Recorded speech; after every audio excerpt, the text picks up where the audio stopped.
Saudara pendengar yang berbahagia dimanapun Anda berada, masih kami temani bincang-bincang kita pada kesempatan hari ini membahas tentang Hari Stroke Sedunia pada tanggal 29 Oktober 2023. Nah dokter, saya ingin menanyakan masih seputaran tentang stroke.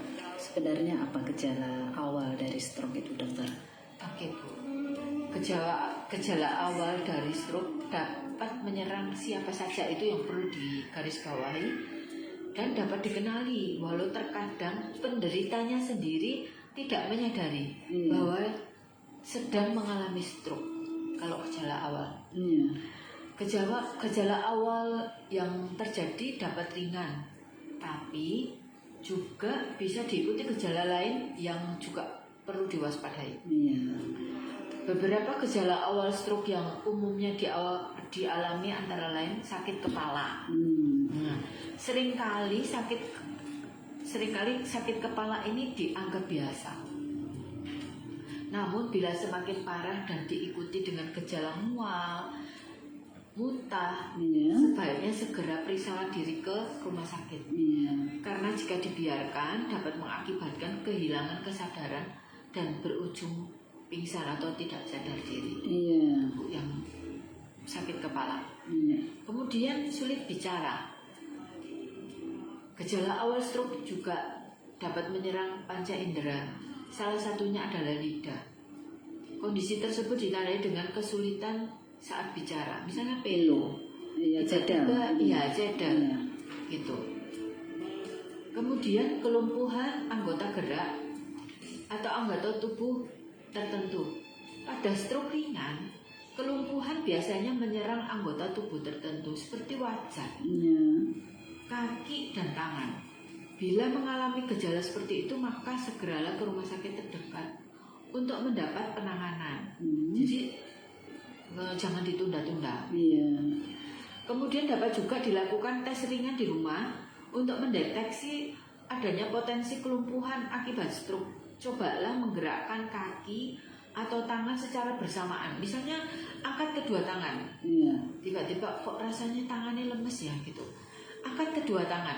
Kalau bisa terangkat kedua-duanya lurus-lurus gitu atau ke atas sama-sama lurus gitu, oh berarti tidak ada kelemahan. Kemudian kaki juga diangkat sama-sama. Misalnya duduk, kemudian angkat kakinya. Kalau sebelahnya ternyata, loh kok tertinggal ya? Nah itu mulai tanda kelemahan. Kemudian juga bila ada gejala stroke di wajah, misalnya coba cermin, kemudian tersenyum. Nah kalau sisi sebelah kiri misalnya tertinggal, jadi tidak bisa senyum seperti biasa. Kok jatuh ya bibir sebelah kirinya, gitu. Juga tutup mata, buka mata, biasanya ketinggal. Itu tanda stroke juga ya? Tanda stroke juga. Kemudian gangguan penglihatan. Gejala awal juga dari stroke juga dapat berupa gangguan penglihatan. Jika mata Anda mengalami buram atau kabur, kemudian rasa tiba-tiba gelap, sebaiknya segera ke rumah sakit juga. Itu salah satu tanda gejala stroke awal.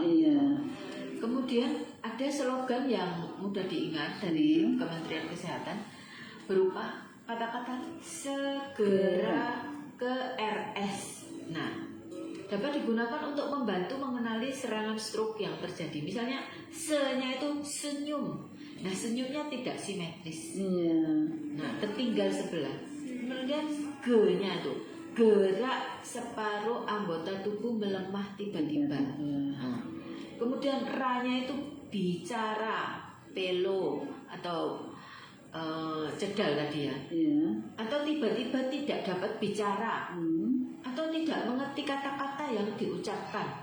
Nah, kemudian K-nya itu kebas atau baal, rasa kebas-kebas di tangan, kaki gitu, atau di muka juga.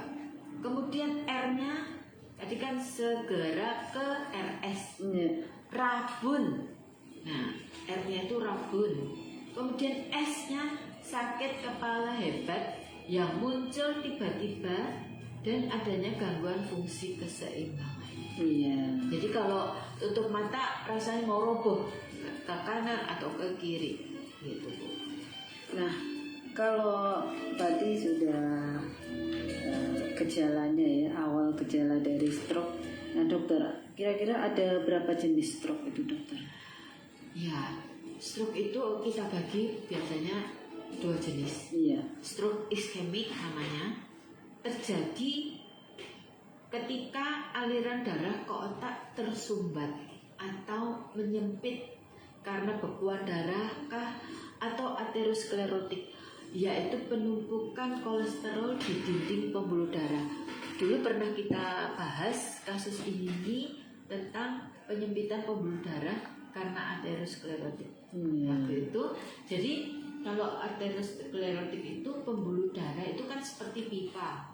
Nah, ada kerak-keraknya yang menempel di pembuluh darah atau dindingnya, dinding pipa pembuluh darah itu. Nah, itu menyebabkan kaku pembuluh darahnya, jadi tidak bisa melebar atau menyempit dengan sempurna. Nah, itu juga mengganggu aliran darah. Seperti kalau pipa keran kita banyak kotorannya kan aliran airnya juga terganggu. Sama dengan ini. Nah, sementara darah itu membawa oksigen.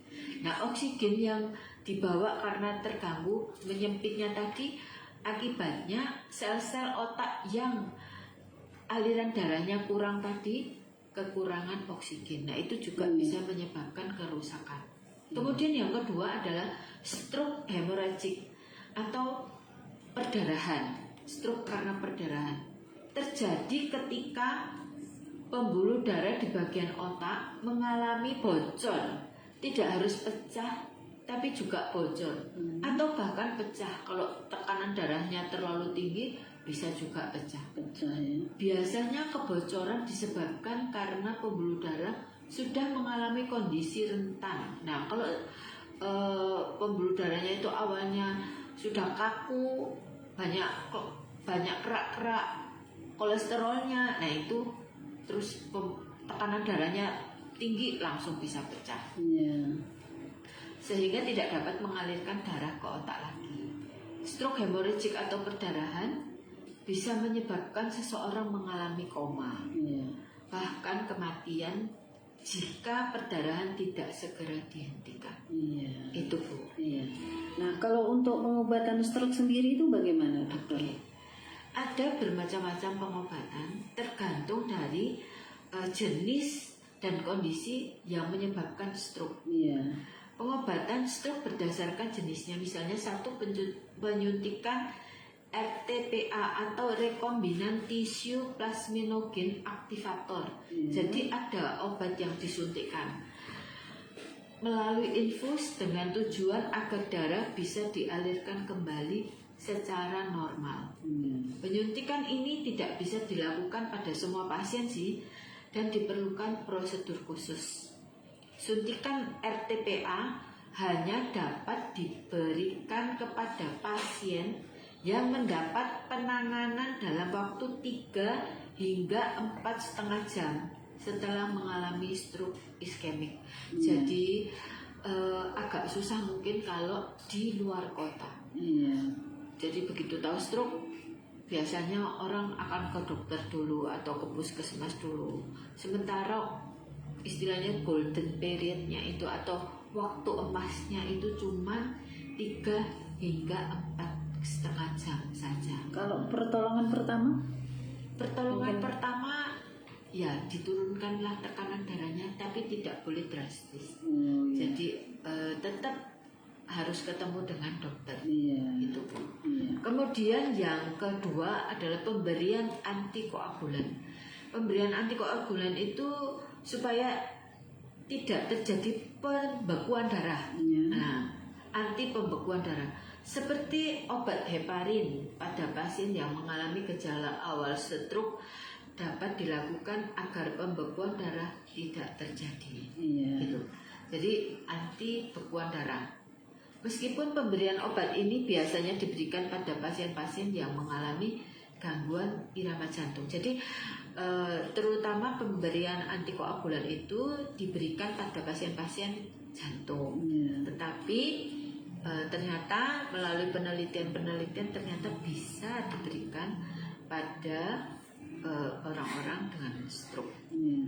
Kemudian juga, nah ini juga perlu hati-hati kalau pemberian antikoagulan pada pasien dengan stroke yang bocor dan perdarahan tadi tidak boleh diberikan antikoagulan. Jadi pasien harus dipastikan dulu bahwa stroke-nya bukan karena perdarahan. Kalau misalnya karena perdarahan dikasih antikoagulan atau anti perdarahan supaya tidak terjadi pembekuan, nah tidak bisa, nanti darahnya ngalir terus malahan, kayak gitu. Jadi harus dipastikan bahwa ini stroke-nya bukan karena perdarahan, bukan stroke hemorrhagic. Dengan cara apa? Dengan cara CT scan untuk memastikan bahwa ini bukan stroke karena perdarahan. Kalau waktu CT scan itu memakan waktu lama atau tidak? Tidak juga. Tetapi masalahnya adalah di rumah sakit kita, satu-satunya rumah sakit kita belum punya CT scan. Kemudian obat yang ketiga adalah antihipertensi atau obat untuk menurunkan tekanan darah. Kenapa? Karena tekanan darah yang cukup tinggi menjadi salah satu penyebab seseorang mengalami stroke. Nah, untuk itu pemberian obat antihipertensi dilakukan demi mengembalikan tekanan darah menjadi normal dan mencegah terulangnya serangan stroke. Tetapi pada saat stroke, pemberian antihipertensi juga tidak boleh drastis diturunkan secepatnya, tidak boleh. Bertahap. Sekitar 15% sampai 20% saja. Tidak boleh drastis dari 100, 200 misalnya, 220 misalnya. Tidak boleh kita target 110, tidak boleh. Itu akan menyebabkan stroke yang lain lagi. Dengan menurunnya tekanan darah yang tiba-tiba, aliran darah ke otak juga berkurang. Nah, oksigenasi ke otak juga berkurang, timbul stroke yang lain karena tekanan darah yang rendah. Nah, itu tadi 3. Kemudian pengobatan yang lain adalah operasi. Kalau sudah dipastikan bahwa ini stroke karena perdarahan, dilakukan operasi untuk mengangkat bekuan darahnya tadi. Dalam banyak kondisi serangan stroke tidak menyebabkan kerusakan otak yang signifikan sehingga dapat dipulihkan dengan konsumsi obat, terapi dan obat-obatan dan terapi lainnya. Tetapi pada kasus stroke hemorrhagic atau perdarahan, tindakan operasi perlu dilakukan akibat perdarahannya. Hal ini untuk mengurangi tekanan darah di otak atau memperbaiki pembuluh darah yang pecah tadi, Bu. Gitu. Nah, Ibu Dokter, saya ingin menanyakan yang ada kaitannya dengan makanan. Apabila penderita stroke, apakah ada makanan tertentu yang dihindari? Oke. Yang pasti bahwa kita tahu bahwa penyebab stroke itu adalah hipertensi atau tekanan darah tinggi. Nah, salah satu obat untuk menurunkan tekanan darah, bukan obatnya, makanan untuk menurunkan tekanan darah tinggi itu adalah konsumsi garam yang dibatasi. Pembatasan garam. Selain garam, mungkin ada? Ada sayur-sayur yang bisa menurunkan juga, misalnya mentimun. Nah, itu juga bisa menurunkan tekanan darah. Kemudian seledri juga menurunkan tekanan darah.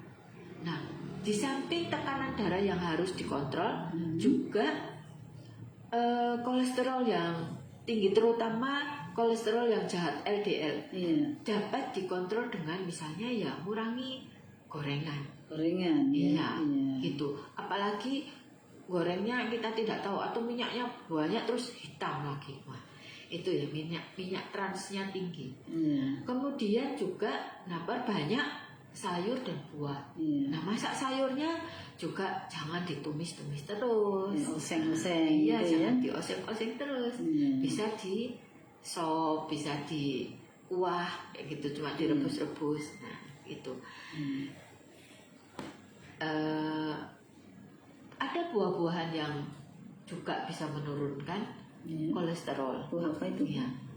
Nanas ternyata ya. juga cukup baik itu. Iya. Nah dokter, terima kasih atas bincang-bincangnya pada kesempatan pagi hari ini tentang Hari Stroke Sedunia yang diperingati 29 Oktober 2023 yang lalu.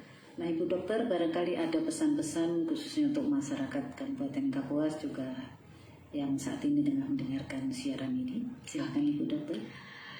Pesan saya, meskipun stroke itu merupakan penyebab kecacatan nomor 1 dan kematian nomor 2 seluruh dunia setelah penyakit jantung, tetapi berita baiknya bahwa stroke itu dapat dicegah, gitu ya. Yaitu lakukan atau mempertahankan gaya hidup sehat. Hindari merokok misalnya, hindari asupan alkohol, kemudian aktivitas fisik yang teratur. Kalau sudah usia manula gitu ya, yang olahraga ringan-ringan aja, misalnya jalan kaki tapi rutin dilakukan. Kemudian modifikasi pola makan, yaitu dengan membatasi garam.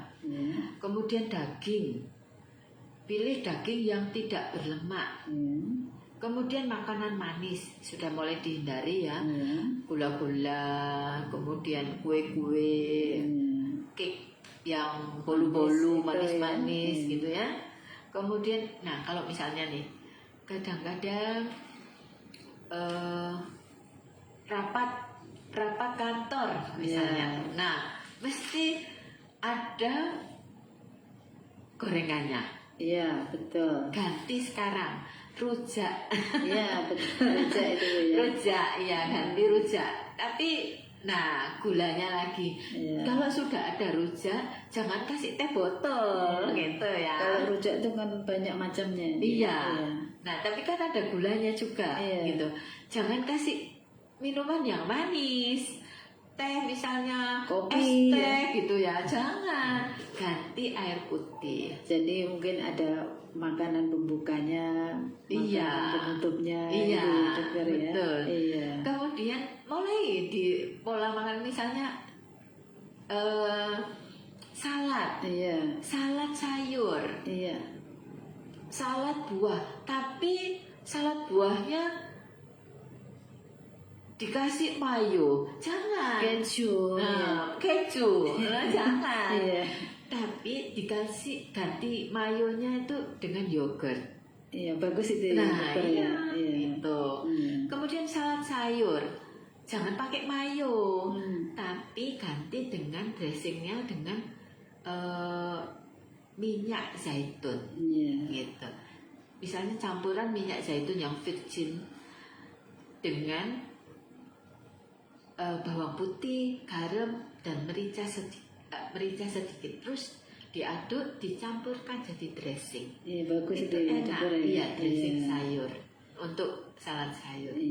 Kemudian, nah yang kadang-kadang kita lupa itu pemeriksaan kesehatan secara rutin, terutama pada yang sudah mengidap hipertensi atau kencing manis. Itu satu. Idealnya kalau periksa kesehatan itu berapa bulan sekali? Oke, sebaiknya memang kalau yang hipertensi atau kencing manis tiap bulan. Tiap bulan? Iya, tiap bulan tetap kontrol untuk mendapatkan pengobatannya ini, dinaikkan dosisnya kah, diturunkan dosisnya kah, atau tetap gitu. Tetapi untuk medical check up-nya itu 3 bulan sampai 6 bulan diulang. Itu yang pertama itu tadi pesan saya. Yang kedua adalah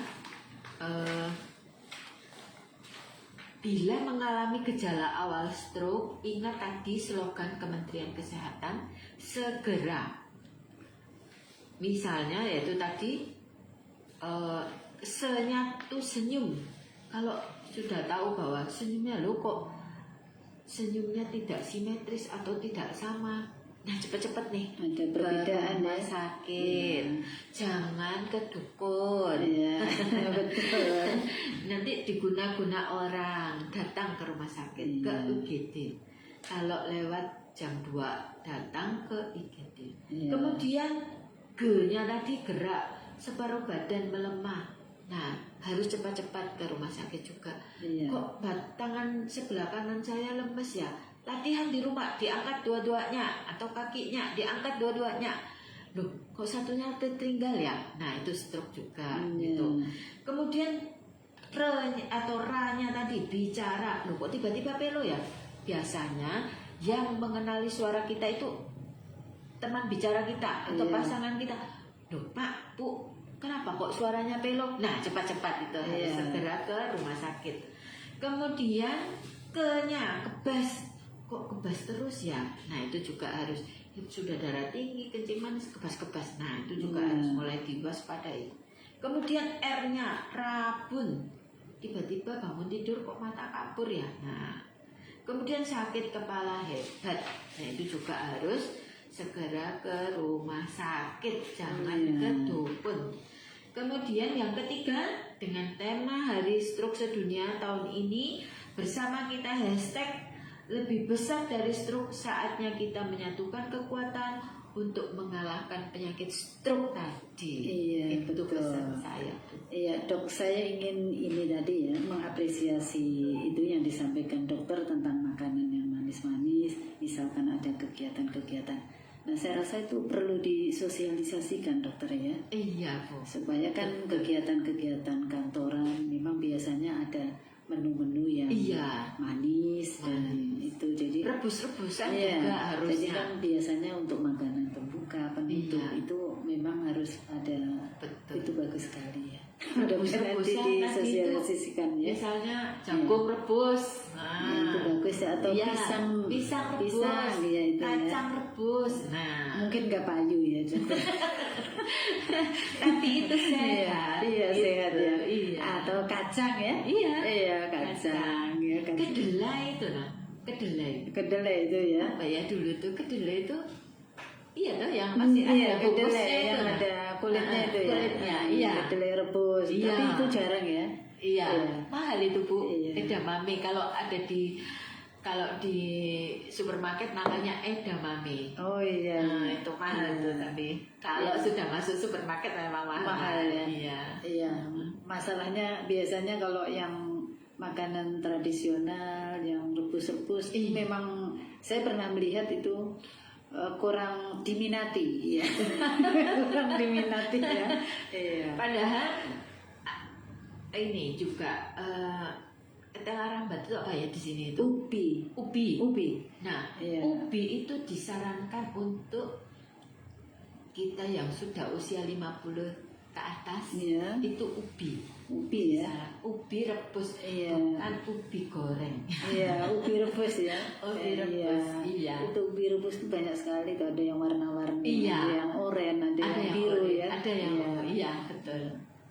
Iya. Terima kasih dokter ya, bincang-bincang kita membahas tentang Hari Stroke Sedunia. Ya, mudah-mudahan apa yang sudah disampaikan oleh Ibu Dokter dapat kita lakukan, apa-apa yang harus kita lakukan untuk mencegah stroke supaya tidak terjadi pada kita semuanya ya dokter ya. Iya. Oke, terima kasih dokter atas penjelasannya. Kita tutup ya sampai di sini.